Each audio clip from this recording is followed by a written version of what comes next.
No More Homelessness by Kathy Achilles. God gave me the keys to my own Buckingham Palace.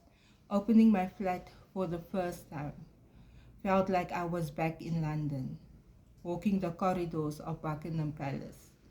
Having the keys to my own home is better than seeing Queen Elizabeth II's jewels and throne room.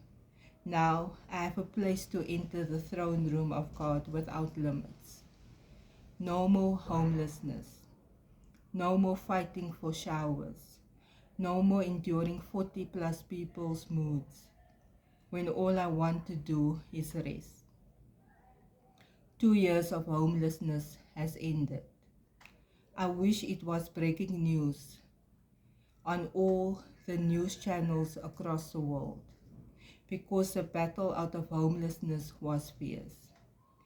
That only God will be able to heal that wounds. Thank you, God, for being the Father to the fatherless. Thank you, Jesus, for placing the homeless in homes. Thank you, Holy Spirit, as you comfort me from the aftershock of living in the darkness of homelessness.